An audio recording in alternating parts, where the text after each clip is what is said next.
Hi, welcome to the Badass Breastfeeding Podcast. This is Dianne, your lactation consultant. And I'm Abby, the Badass Breastfeeder. And I think we'll go with our review of the week. We will go with our review of the week. This is a little bit of a longer one, so I'm glad that we have an extra minute to do it. Not that I wouldn't have taken that time anyway, but you know. But this came from an email. And this is from Kayla.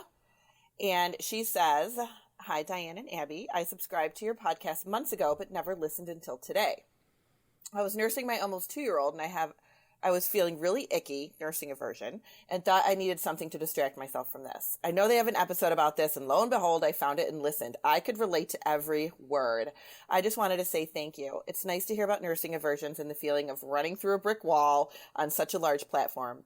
These are the feelings I have most times when I'm feeding Azaric. It's like you love your child, but you just want them to get the hell off of you. Secondly, I listened to the Nursing in Public Part 3 episode, and you said if there was a scenario that we were harassed or discriminated, let you know while breastfeeding in public, reach out. It actually occurred at the DMV of all places. Since I was only maternity leave, and before that, rarely driving, I didn't realize my license had expired. My husband drove me and our then 2-month-old to get it renewed, and while I was taking the test, my husband ran in to give me our son to feed. He went up to the testing agent and told her that I had to feed him, and he was a breastfed baby. He walked up to me and gave me our son and left the area. Long story short, she ran over to me once she realized what was going on and made a huge scene. She was like, no, I wouldn't have allowed him to be over here if that's what you were going to do. I'll suspend your test and you take it later, but you can't feed him in here. The more she was going on, the more people were staring at me. I said, yes, I can. She was like, no, you can't. There are others taking their tests and this is inappropriate. I said, I don't care about anyone else. I just have to feed him. I'm sitting here finishing my test. I turned back to the computer and she said, ma'am. And then I said, you know what? What you're doing is illegal. And not only can I feed in this is a public state owned facility and you're violating our state laws. If I wanted to, I could sue you. And all I'm trying to do is get my license. I turned and finished. Before I left, I told the supervisor what happened and they apologized. Anyways, that was my experience at the DMV in Illinois. So maybe it was the same one that you might go to. Oh, God. I thoroughly enjoy your podcast. Keep normalizing breastfeeding, Kayla. Oh, my gosh. You know what? Like, I am so impressed that at 2 months in, she was like, had that get away from me. This is what I'm doing. And I don't care what you say. And I think everybody should feel like that. But I feel like so many times we're so we get so shunned by it that we just kind of crawl in a hole and go, okay. Yeah, well, I mean, like, what a vulnerable time, right? You have a newborn, and then you're at the DMV. Like, what a clashing of, like, two worlds. Ugh. And, like, it's very easy to feel overwhelmed and, you know, to just be like, oh, God, I just want to avoid confrontation or I just want to. Right. And, I mean, at the. Whatever, but you really can just tell people off. The DMV, at any given time, there's like 100 people in there. You know, right. And to have everybody, like, staring at you because this woman is making a fuss about it, like... Right. So good job, Kate. I know. And, you know, when people do that and when they humiliate you and scare you and make you feel this, like, that's just stuff taken from you that can't ever be given back. You know, you can't ever take that experience away from that person now. No. Now, that's something that she'll always have to remember. Right. And I mean, she said that was the baby was 2 months old. She's writing this email as she's nursing a 2-year-old. So that was, you know, and come on, how much stuff do you she really remembers remember every detail in the first 2 months of your baby's life? You like, most of that stuff goes out the window because you're so sleep deprived. But she remembers every detail. She probably, if she went into that DMV today, she probably would recognize that person. You know, it's just crazy. That sticks with you. I know. So thank you so much, Kayla, for sharing that with us because it is definitely... I hope people in the DMV that day like learned something from it. Really, I hope they did. I hope they took away going. Yeah, everybody should breastfeed in the DMV. So right. That's what you need more in the DMV anyway. What a horrible place. I know. Wouldn't it be much nicer if it was just a bunch of breastfeeders hanging out? It'd be so much more peaceful. DMV is just awful. Yeah. Who needs to freaking renew their license during maternity leave? It sucks. It's like the last thing anybody wants to do. I know. I can't take it. But okay, that's our review of the week. So definitely, you guys send us your reviews. We love them.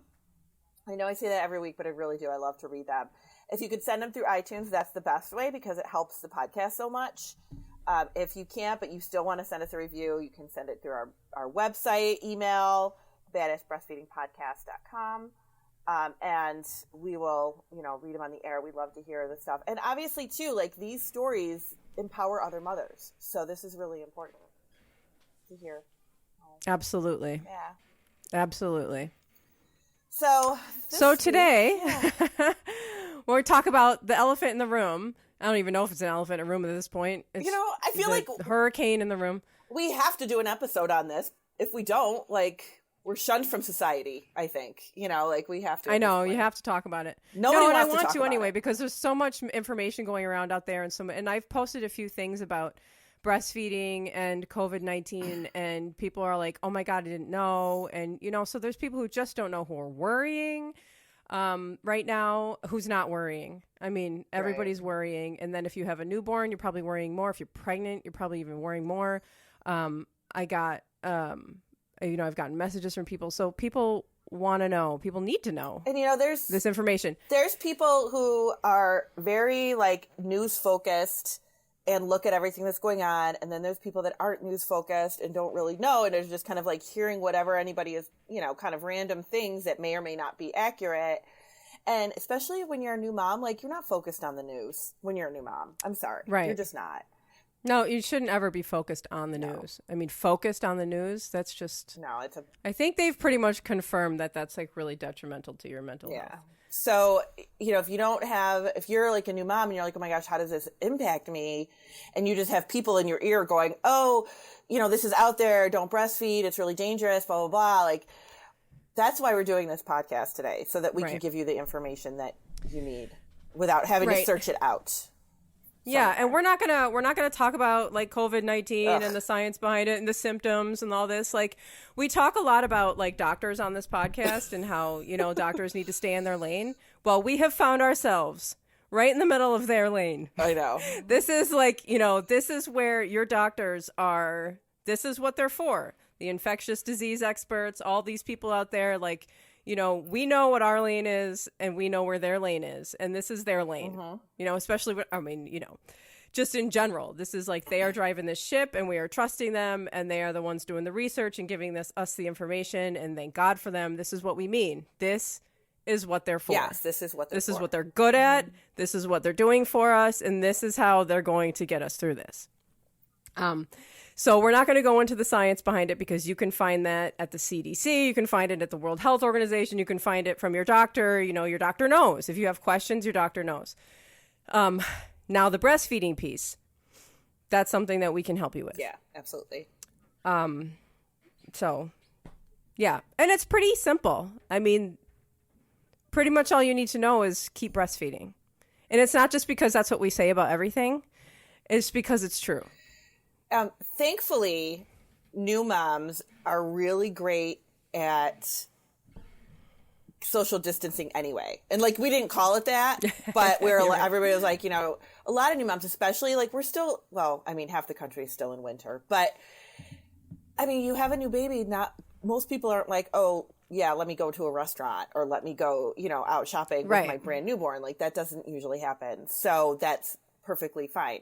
But then you have your moms who, maybe you're 6 months, 9 months in and you go to play groups every week and, you do stuff. And that is really hard now that you're kind of been separated from all of that stuff. So we're going to talk a little bit about that stuff too. But as far as the breastfeeding piece, yeah, we need to really, there should be no interruption there at all. No, but breast milk is the best thing for your baby right now. And we say that if you're a healthy person, and we're saying that also to people who may suspect that they have COVID-19. Mm-hmm. Keep breastfeeding. Yes. Like with any other virus. And that's what they are saying. That's not just coming from us because we're advocates.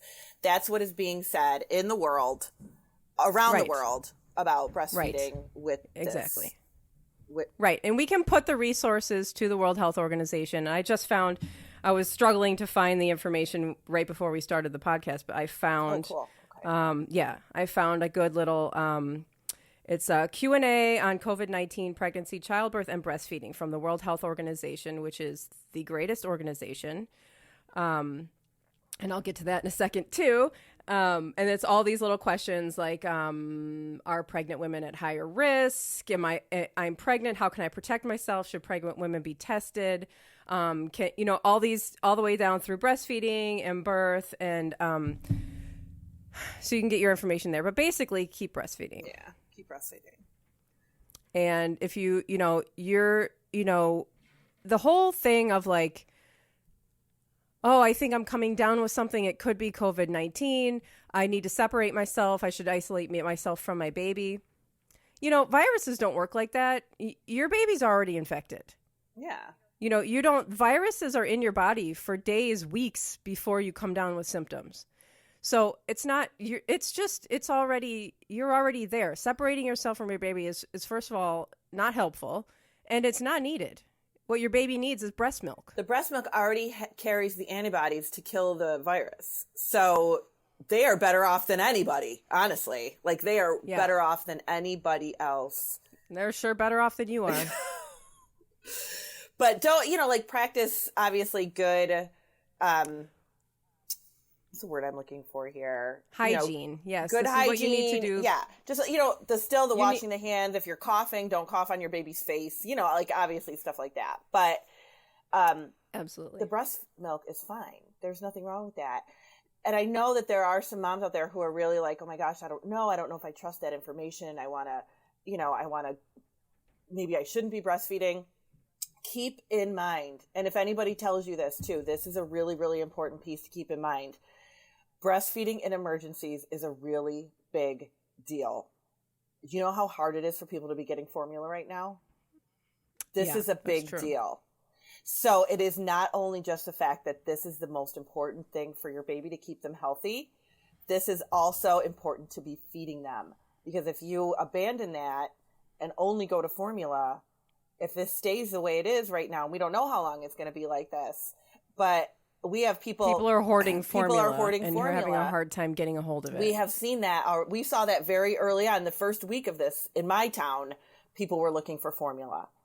So that's a really important piece to remember. And we talk about that, like the whole, one of the years, it wasn't that long ago. Maybe you even remember what year it was, where they did the World Breastfeeding Week. The theme was breastfeeding in emergencies. Oh. And that really was not that long ago, but it was all about the hurricanes and the earthquakes and things like that, where all of a sudden you go from being able to feed your baby to boom, there's a huge disaster and nothing is available to you, like way faster than this hit us, and talked about how important it is, because if you're not breastfeeding your baby and you're formula feeding and all of a sudden that happens, what do you do? Yeah, it's not like us that can go from, well, I was really enjoying those tofu dogs and the, pepperoni pizza to like, well, I can live off of rice and beans. Right. Your baby needs something very specific. And if you can't find it, you're really out of luck. Yeah. You're really in trouble. Yeah. I mean, I remember with the Haiti, the big earthquake in Haiti, they were shipping breast milk. So they were looking for donors and shipping breast milk there because there was no way to get formula or clean water. So, right. And that's the kind of stuff that nobody really thinks that much about when an emergency hits. We never think about these little babies and how they're going to survive. Yeah. Yeah. So keep breastfeeding. And the World Health Organization even says on here, it says keep breastfeeding. People with COVID-19 can breastfeed if they wish to do so. Practice respiratory hygiene, which, like you said, don't cough in your baby's face. You can even wrap a scarf around your face or like that to keep the little droplets from going in their face. Mm-hmm. Wash your hands, clean surfaces. It's all the same recommendations that are going right now, even if you're not breastfeeding. And then, can I touch my newborn? So this is a lot of like, should I isolate myself from my newborn? It says, can I touch and hold my newborn if I have COVID-19? It says, yes. Close contact and early exclusive breastfeeding helps a baby to thrive. You should be supported to breastfeed safely with good hygiene. Hold your newborn baby skin to skin and share a room with your baby. Don't put them in a different room. It's not their fault. No, keep them in their no, keeping them in the room keeps it's we can go on to the whole co-sleeping discussion now. It's just, it's just safer. It's better for your milk supply. It's better for you to monitor your baby, and it's better for your breast milk to be making those antibodies. And then it just mentions more of the, washing your hands and don't touch your face. Yeah. Now, the other thing that I think we should bring up, which you're probably already doing, but just to like drive it home, don't let people come over and visit your new baby. Don't let people come over right now. That's what they're asking, is not this whole, I'm in Chicago, so we're in like a full-on shelter-in-place thing, which people are not supposed to be moving around, which they are, but you still have some places that are kind of like, stay inside, or maybe, my husband and I were talking about this the other day, where like I'm in New York, and granted, I'm not New York City, I'm upstate New York, but we still, like in my county, we still have like several hundred cases roaming around in our county. Yeah. So like New York is really like the place, but there are some places that are not as infected. Yeah. And I think I read something, it was like yesterday or the day before or something, it was like 19 states. There are 19 states that have like less than 200 cases right now. Yeah, that's fantastic. But still, so let's keep it that way. And if you live in one of those places, like maybe still kind of keep it really low key, where people want to come over and visit you with your new baby. They can come drop food on your front porch and, waved at the baby through the window, and that's it. Like, it really, you're also more susceptible after you have a baby too, because your resistance is lower, and it really just keep those people away from you for a little while. It's hard, and everybody wants to see that you and the baby, and you might be bored if you have a baby that's a little bit older. You're maybe not in that newborn phase, but it's just really important right now to keep them away from you. Yes, and let's talk. It's 17 minutes, Diane. Oh. So, I know. So I'm going to take a break for a second and just let you know that we are going to be putting a bunch of resources on our website, a bunch that we haven't even talked about yet.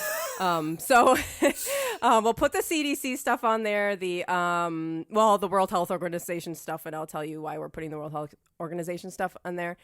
So go to badassbreastfeedingpodcast.com. You can get all further information. You can get all of our other episodes. You can check the, like I said, the links. And then we have sponsors and their promo codes and stuff that you can look at. And Dianne is working less and upping her online consultations. So now is a really great time if you need a lactation consultant. You probably won't be able to see one face-to-face as easily. Right. And I would recommend Dianne anyway. Even if it's just like online. So check that out. You can go to badassbreastfeedingpodcast.com and sign up for a consultation with Dianne. You do a lot over video. Yeah. Oh, God. Yeah. Nowadays, she just needs to see you. Yeah. She could see you fine. Yeah. So it's good. It's all good. So it's cool. And then we have our breastfeeding tip of the week, which I forgot about for a second. Woo! And this is by Isabel Henderson. And she says, nursing isn't just for food. It's also for comfort, and you can't spoil a baby with comfort. Oh. I hate that statement. They're on their boob again. Must not be getting enough. And I thank you, Isabel Henderson, because I totally agree with that. Especially we're talking about right now. We're talking about stressful times, and your baby is new or older or whatever. Your kids are mine are 8 and 5. Mm-hmm. Mine are older. Yeah, yours are teenagers. Like, they know obviously the teenagers know what's going on. My kids kind of know what's going on.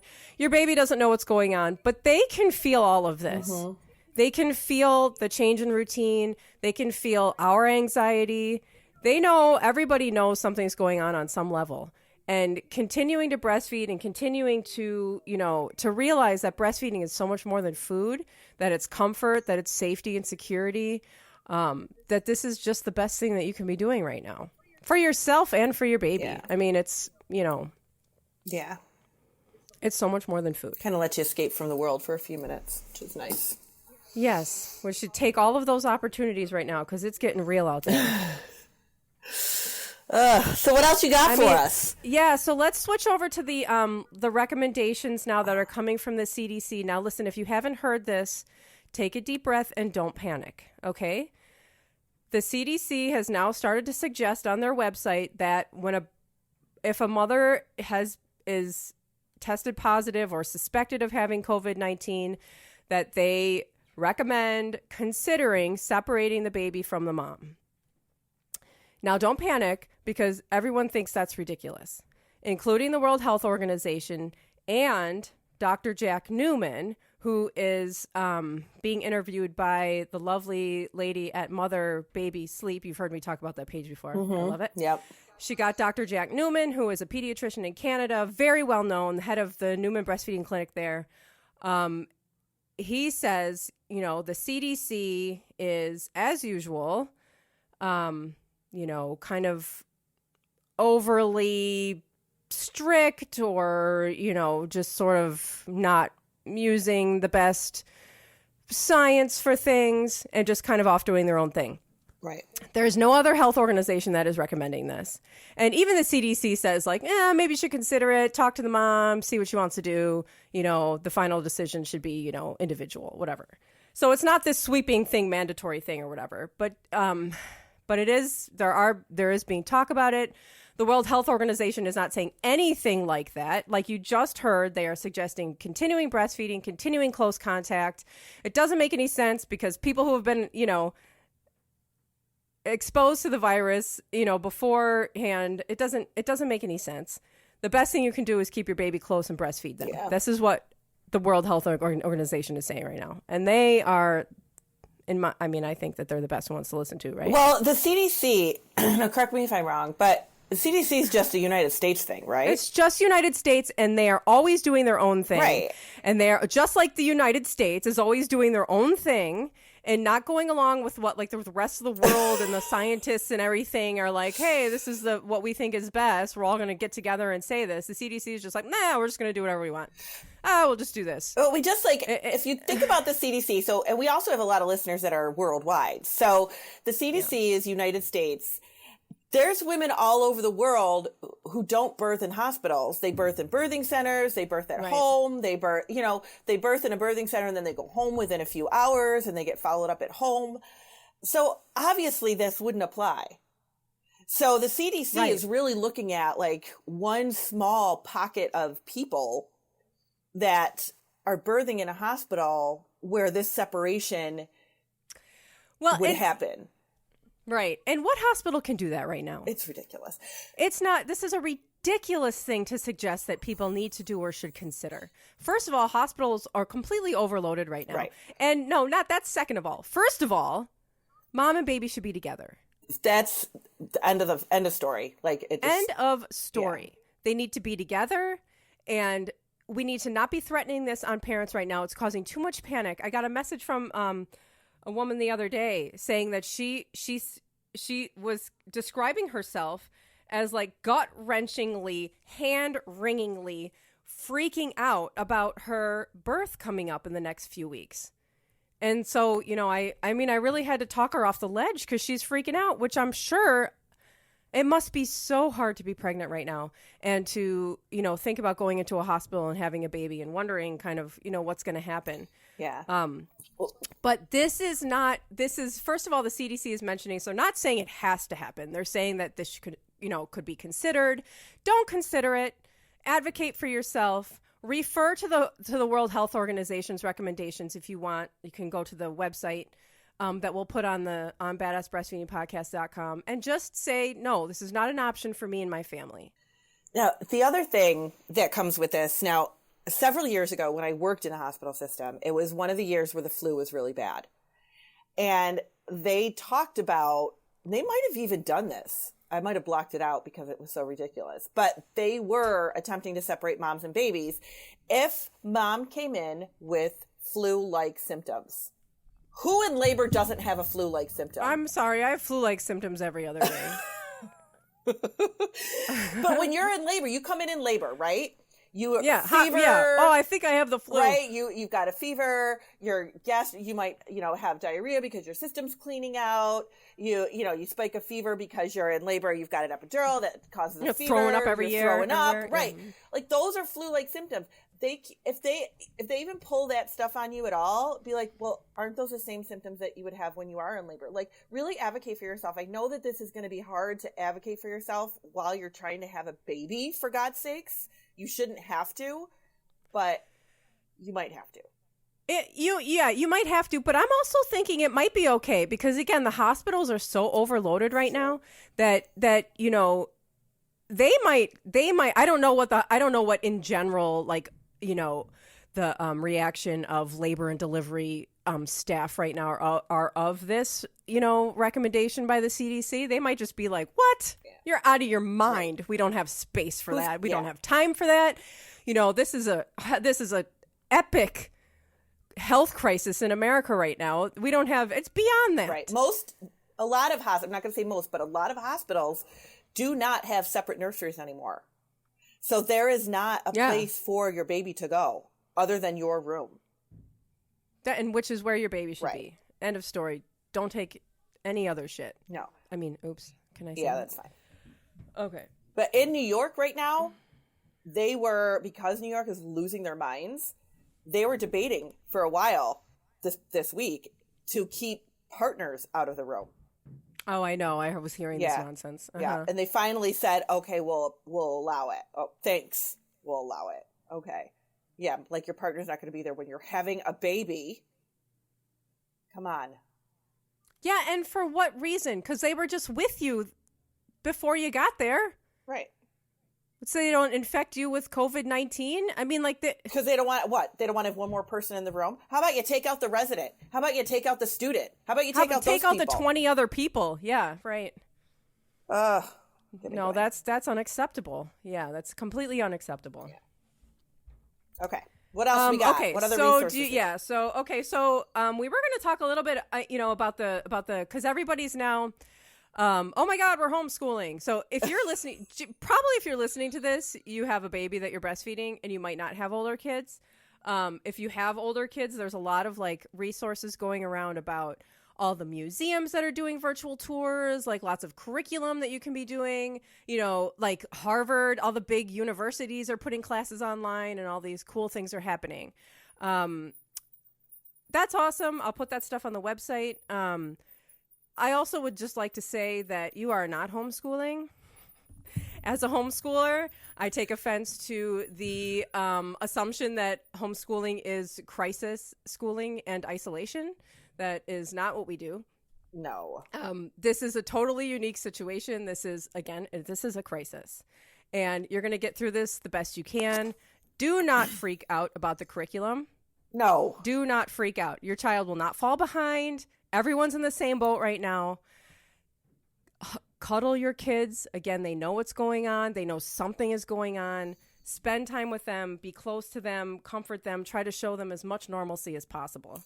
That's all I have to say about that. Yeah. So let me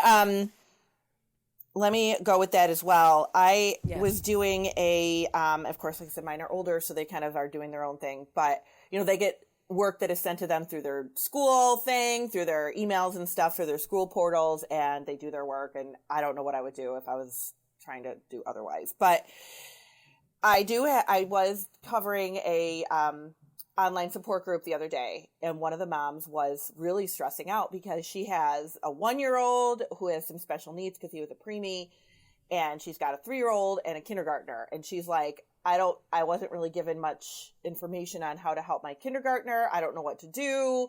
This is really stressful because I'm trying to keep the other two occupied all day too. And I said, you know what, let me talk to a couple of people. And I have a couple of friends who are teachers, right? Like legit are teachers. And I contacted one of them and I was like, what, do you have any words of wisdom for this mom that I can tell her? And I loved her response. I'm looking for it right now because it was just like perfect. Because she pretty much said what you were saying, like you shouldn't even worry about it right now. this is ridiculous, and how can anybody be worried about like homeschooling at this time?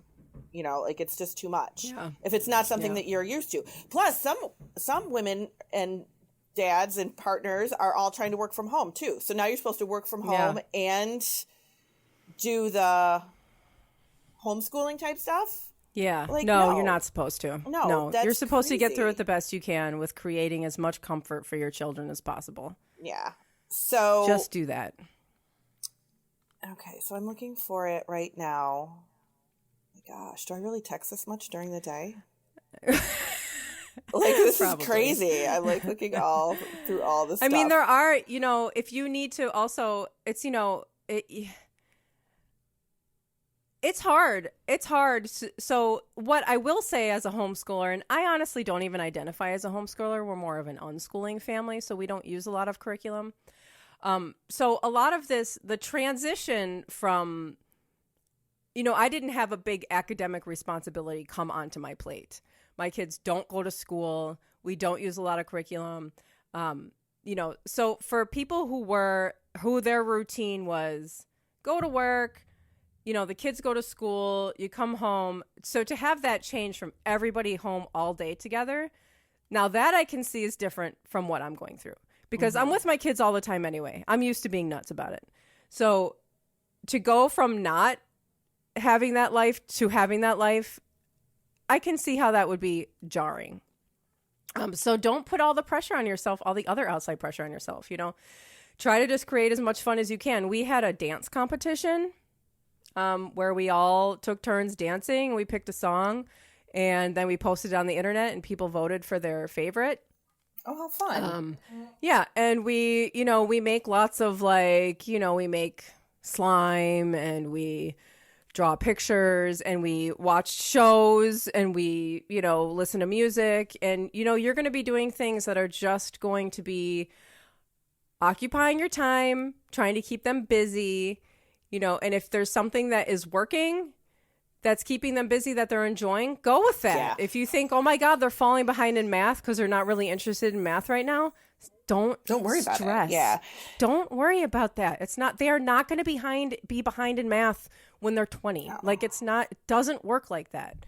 Just let it go and do the things that are working. So what she said was, F that. It's not possible to homeschool right now. Just emotional health and good parenting.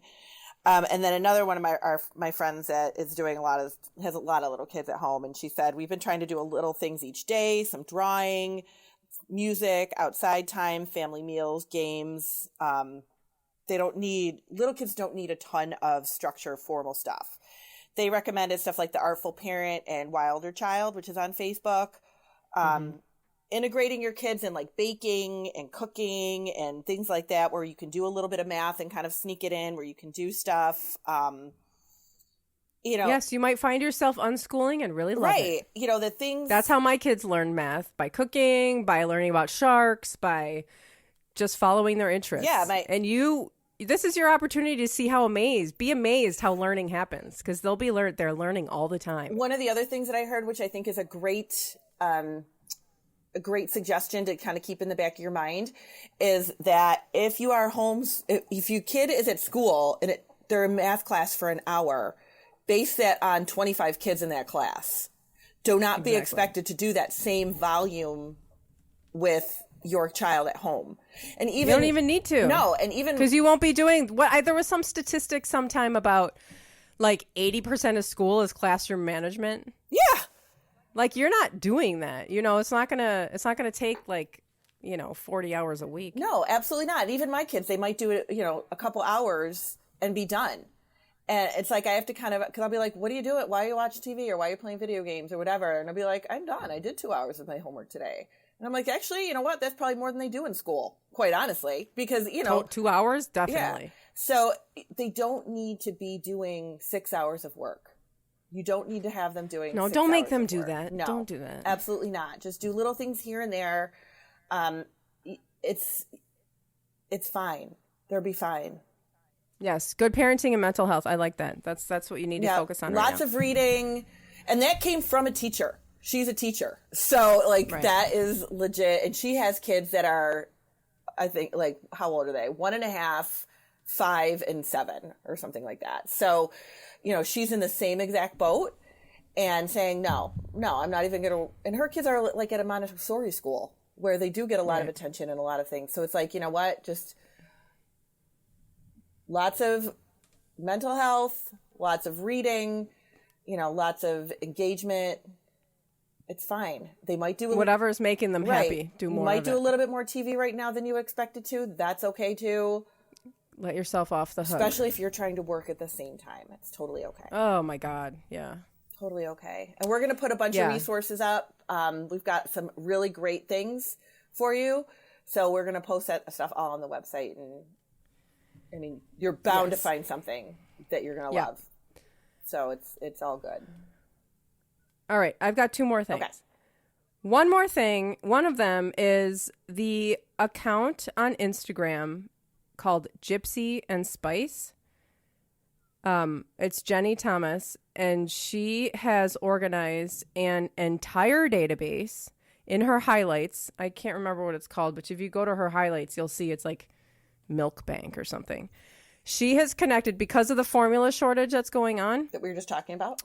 That we were talking about earlier. She has organized an entire database connecting people who need breast milk or formula with people who have breast milk or formula. It's amazing. So you can go to her if you are in need. If you use a bit of formula and you can't find any, you can find formula or some donated breast milk. Go to her highlights. It's Gypsy and Spice. Go to her highlights, click on the milk bank or whatever it is. It's like the second highlight over. You'll see it. And you can go through, you can click your state. I think there's multiple countries on there too. Awesome. And you can find people, you can click on the little profiles in there, and then you'll find people who can help you. And this is Instagram, right? Not Facebook. This is Instagram, not Facebook. It has to be on Instagram. Okay. Sorry. So if you're not on Instagram, you need to create an account and go on there. But it's worth it for somebody to help and you. Then follow us too. So yeah. The Badass Breastfeeder and Dianne Cassidy. Yeah. What is your thing now? Dianne Cassidy, IBCLC? Dianne O. Cassidy on Instagram. But okay. Yeah, my email is Dianne Cassidy, IBCLC. Okay. So one more thing. And I have to say this as a social worker. Right now is a very traumatic time. People are going to go through, this is going to create trauma for people. And if you have trauma in your past, which we all do, it's going to be triggered. Now you're going to say, Abby, I've never been through a pandemic before. It doesn't matter. Trauma doesn't work like that. Trauma lives in your body, and trauma triggers trauma. So whatever trauma you have been through, even if you think you haven't been through trauma, likely you have, you are going to be triggered right now. And you might be struggling with mental health issues that you thought were resolved, that you haven't dealt with in a really long time, that, you might be feeling anxiety and depression that you thought you weren't going to feel again in your life. And if that's happening to you, you are absolutely not alone. It is totally normal to go through something like that in a time like this. Mm-hmm. We have never lived through a time like this. I was in New York City on 9/11, and I can tell you, this is worse than 9/11. Wow. This is very traumatic. Well, that was one day, right? Right. It was one event that kind of unfolded all of these things. This is ongoing. You wake up every single day. Is it over yet? When is it going to end? It just keeps going. And the future is uncertain. And I mean, 9/11 was 20 years ago, so maybe I blocked out like some of that feeling. But I mean, I certainly had some of that feeling, of like, when are things to be normal again? And things were never normal again. Things changed. Yeah, things changed. And we found a new normal. And we have to believe that we're going to find a new normal through this too. But this is, you're waking up every day. It's like Groundhog Day. Oh my God, it's still here. Oh my God, it's still, this. If you're feeling this trauma, if you're feeling these things, you are not alone, and it is normal. And, there's help out there, obviously, if you need. I think that there's counselors and stuff that are setting up online. My therapist online, always was. Yeah. You can find help. But I just, this whole episode isn't about this, but I just want you to know that if you are feeling traumatized right now, you're not overreacting. No. This is a normal feeling that somebody would have during a pandemic. And one of the things that brings me comfort is reminding myself that we are all in this. Whereas like with 9/11, people around the world were probably like, oh my God, that's horrible. But they weren't dealing with it. You know, like it was just, they were seeing it happen. They were seeing it unfold. They were seeing us do the cleanup and moving on with their day. This is all over. This is everybody. Yeah. Mm-hmm. We're all out of work. We're all stuck inside. We're all homeschooling. We're all, you know, like worried about what's going to come next. We're all like, oh my gosh, not getting dressed. And, you know, I haven't been dressed in a week. But like, this is all of us, except for a very select few who are deemed essential and have to go out every day that, you know, whatever. But right. That brings me, when I start to panic about like, oh my God, income or, you know, like all the other things, I'm just like, this is everybody, though. This is everybody right now. Yep. So there's a lot of resources available because we're all going through it. So that is a really good thing about it. Like there's people who are setting things up to make this a little bit easier for you to still stay engaged. And we do have the internet now, which is just a complete game changer. Yeah, it is. I can imagine, like, if you're trying to go through this without that kind of, you know, the way that a lot of the world is going through it right now without internet. Mm-hmm. You know, the way that we've been through pandemics in history without internet. You know, people were, well, pandemics. I mean, I guess that wouldn't happen until flying happened. But, you know. Yeah, absolutely. I mean, I could do without the media, but. Yeah, you know, and I say as far as coping, you know, like I have just gotten to the point where I'm not really going on Facebook in my news feed. You know, like I'm posting things and I'm looking at comments under pictures of my kids, but I'm not going in my news feed. I turned off all the news alerts. I can't, it's too much. It's overwhelming. It doesn't help me get through my day. Yeah. It doesn't change anything for me to know that, you know, there's 10,000 more cases in my city. Right. You know, I can't do anything about that. I'm already in my house. I'm already doing everything that I have control over. So to know that only causes me extreme anxiety.